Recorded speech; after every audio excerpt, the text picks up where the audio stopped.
3월 시점이 그대로 계속되는 거짓말하는 서울시장이 잘하라는 우리 아이들에게 문재인 정부의 특징을 하나만 들으라면 바로 우선정부. 내 주변에 10분씩만 투표장으로 가자고 전화해 주십시오. 그 투표용지가 모이면 돌멩이처럼 힘이 생긴다는 겁니다.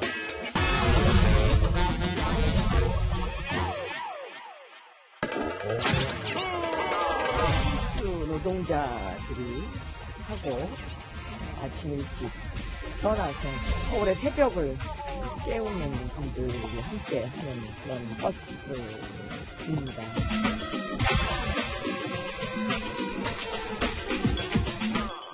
여러분의 꿈을 투표해 주십시오. 그리고 서울의 미래를 결정해 주십시오. 박영선의 추진력, 박영선의 의지, 그리고 박영선의 성과에 투표해 주십시오, 여러분. 대한민국의 아들, 딸들이 대한민국의 심장 서울시에서 공정이 바다처럼 흘러넘치는 그런 사회가 되었다고 듣게 해주고 싶습니다. 이제 잃어버린 세월 10년을 다시 힘차게 뛰는 서울로, 비상하는 서울로 반드시 만들겠습니다.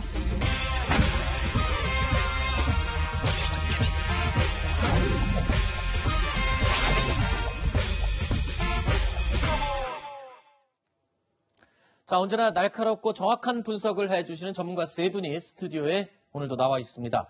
김경진 전 국회의원, 하종대 보도본부 선임기자, 그리고 이두화 변호사 세 분입니다. 어서 오십시오. 안녕하세요. 네, 오늘 조금 늦게 시작이 됐네요. 좀 오래 기다리셨습니다. 자, 서울시장, 부산시장 등을 선출하는 재보궐선거, 조금 전에 저희가 살펴본 것처럼 현재 한창 진행되고 있습니다. 자, 앞서 영상으로 어제 후보들의 마지막 유세 장면들을 보셨는데, 박영선 더불어민주당 서울시장 후보는요, 어제 홍대와 광화문을 찾아 지지를 호소했습니다. 그리고 오세훈 후보는요, 강북 5개 구, 그리고 신촌역에서 유세전을 펼쳤습니다. 자, 후보들의 마지막 유세 장소. 글쎄요, 첫 번째 유세 장소도 의미가 있지만 마지막 유세 장소도 큰 의미가 있다고요. 그렇죠. 그러니까 이제 선거를 마지막으로 이제 종합 정리하는 그 상황 아니겠습니까? 네. 그래서 마지막 선거 운동 장소가 어디냐, 그게 따라서 모든 상황이 다 보여지는 건데요. 아하. 가령 지금 박영선 후보 같은 경우는 지금 노회찬 버스라고 일컬어지는 6411번을 탔거든요. 네. 그래서 정의당이라든지 범진보 진영이 결집해서 나를 좀 도와달라. 네. 나에게 적극적으로 좀 투표 힘을 모아달라. 이제 그런 의미를 좀 담고 있는 것 같고요. 네. 홍대 같은 경우는 이제 젊은 층들이 많이 모여 있는데, 그렇죠. 최근에 이제 20대, 30대들의 민심이 이렇게 집권 여당에 그렇게 호의적이지는 않다. 네. 그래서 그 점을 집중 공략하기 위한 의도가 좀 들어가 있는 것 같고, 네. 마지막에 이제 광화문 광장 같은 경우는 이제 촛불 정신을 통해서, 아하. 촛불을 통해서 현재 문재인 정부 또 민주당 정권이 탄생을 했으니까, 그렇죠. 그 과거의 기억을 되살려서 한 번 더 기회를 달라, 뭐 그런 의미를 좀 담고 있는 것 같고요. 오세훈 후보 같은 경우는 강북구 같은 경우 어쨌든 과거에는 지금 국민의힘 보수 쪽 정당에 대해서 그렇게 넉넉하게 표를 주던 지역은 아니거든요. 네. 그래서 그 지역을 찾아가서 이제는 좀 새로운 흐름을 좀 만들어 달라, 이렇게 네. 호소하는 부분이 분명히 있는 것 같고, 그다음에 이제 동대문 시장 같은 경우는 지금 코로나 때문에 소상공인들이 대단히 그렇죠. 어렵지 않습니까, 보면. 그렇죠. 그래서 소상공인들 애로사항을 내가 시장에 취임하는 즉시 거기부터 해결하겠다. 네. 아마 그런 메시지를 두루두루 담고 네. 마지막 유세 장소를 선택한 거 아니냐 싶습니다. 그리고 또 강북 5개 구가 중도층이 많아서 네. 이번 선거에서 승패를 가를 만한 중요한 또 지역이기도 하다, 이런 분석을 또 내놓는 사람들도 있더라고요. 그렇죠. 중도층이 얼마만큼 현장에 그렇죠. 나와서 투표하느냐, 이게 또 모든 걸 가릴 테니까요. 네. 자, 더불어민주당 김영춘 부산시장 후보, 그리고 국민의힘 박형준 부산시장 후보는요, 나란히 부산 서면을 마지막 유세 장소로 선택을 했습니다. 부산의 선거 마지막 유세 장면도 함께 보시겠습니다. 부산 시민들이 부산에서 행복하게 살아갈 수 있는 그런 발전된 국제 경제 도시를 만드는 꿈, 이 꿈에 투표해 주시면 우리가 이깁니다. 여와 야를 넘어서서 함께 힘을 합쳐서 정치공항이 아닌 경제공항으로 만들기 위해서 최선의 노력을 다하겠습니다. 자, 이번 선거가 내년 3월에 있을 대선의 전초전 성격을 띈다. 그만큼 부산시장의 이 결과가 어떻게 나오느냐도 굉장히 관심이 많을 것 같아요. 그렇죠? 예.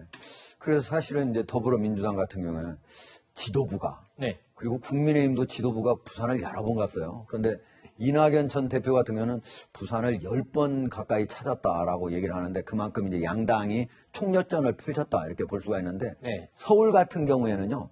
서울은 여당이 조직이 있잖아요. 네. 그리고 야당은 바람으로 이제 맞불을 놨습니다. 네. 근데 이제 부산 같은 경우에는 약간 좀 다른데 조직도 야당이 그리고 바람도 야당이 갖고 있는 지역이에요. 네. 거기에 이제 국회의원이 18명 있는데 거기에 국회의원이 무려 5명이 네. 국민의힘이거든요. 네. 3명만 저게 더불어민주당이에요. 그러니까 서울하고 좀 정반대다 조직도. 그래서 제가 부산 현지에 있었던 사람들 여러 사람을 얘기를 해보니까 네. 거기는 바람조차도 그리고 조직조차도 모두 야당 편이어서 오히려 서울보다도 좀 격차가 좀 크지 않을까 이렇게 네. 전망을 하고 있었습니다.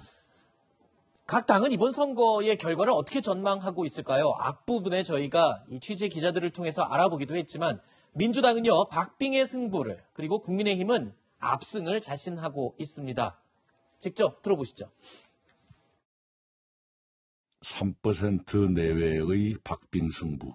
그것을 꽤 오래전부터 예측을 했죠. 현장 민심 볼 때는 이길 수 있을 거라고 보시는 거고요. 네, 이길 수도 있을 것이다. 선거 구도는 뭐 예상대로 우리 오세훈 후보가 상당한 표차로 승리할 거라고 생각을 해요. 일반 시민들의 이번 선거에 대한 관심을 놓고 볼 거는 50%를 약간 넘지 않을까 이렇게 생각합니다. 이도하 변호사님, 예. 이틀 동안 사전 투표 끝난 다음에 양 당이 서로 자기들이 유리하다 뭐 이렇게 얘기를 해서 또 언론에서 이 보도가 되기도 했었는데 글쎄요. 일단 본선거의 투표율이 예. 이 유불리를 아주 결정적으로 가를 것이다. 이렇게 지금 분석이 많이 나오고 있거든요. 예, 선거 전문가들이 이제 다들 이제 의견을 일치하는 부분이요. 투표율이 그 사전 투표율하고 본 투표율 다 합쳐서 총 투표율이 50%가 넘을 거고 네. 그 50% 중에서도 한 55%를 넘거나 이렇게 되면 야당에 유리한 거 아니냐. 네. 지금 말씀하신 것처럼 분노 투표가 실제 이제 지지만 여론조사에서만 나타나는 게 아니라 실제 투표율로 이어지는 거 아니냐 네. 이런 생각을 하는 것 같고요. 50% 이하인 경우에는 조직 선거가 되지 않을까. 아하. 그러니까 조직 선거인 경우에는 아까도 우리 국장님도 말씀하셨습니다만 서울은 아무래도 조직에 있어서는 야당이 열세거든요. 네. 예, 야당이 열세고 그리고 이제 부산은 조직에 있어서도 이제 야당이 열세는 아니다라고 여당이 열세일 수 있다 이렇게 말씀을 하셨지만 또 부산시의회 의원은 47명 중에 한 그렇죠. 41명이 또 민주당이어서요. 이제 조직도 반드시 야당이 우세하다라고 부산도 그렇게 말하기가 조금 어려운 부분이 있어서 네. 그리고 부산이 선거가 혼탁해졌잖아요. 그래서 네.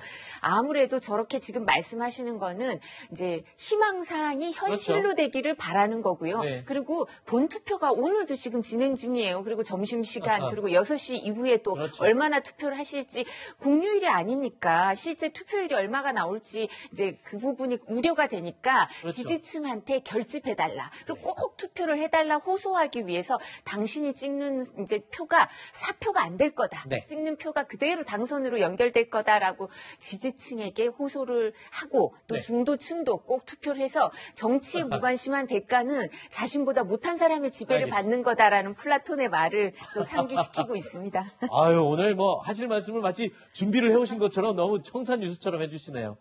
자, 어쨌든 뭐 승부는 또는 길고 짧은 건 항상 대봐야 한다 하는데 특히나 이 선거 같은 경우에는요. 마지막 뚜껑을 열어봐야 아는 게 바로 선거 결과이겠죠. 오전 6시부터 시작된 투표는요. 오늘 저녁 8시까지 진행이 됩니다. 사진이 있는 신분증을 반드시 챙겨가셔야 하고요. 또 한 가지 사전투표와 달리 지정된 투표소에서만 투표를 하실 수 있습니다. 그러니까 가정에 발송된 투표 안내문 또는 중앙선관위 홈페이지에서 미리 확인을 하신 다음에 내가 어느 투표소에 가야 하는지 이 부분을 반드시 확인하시기 바랍니다.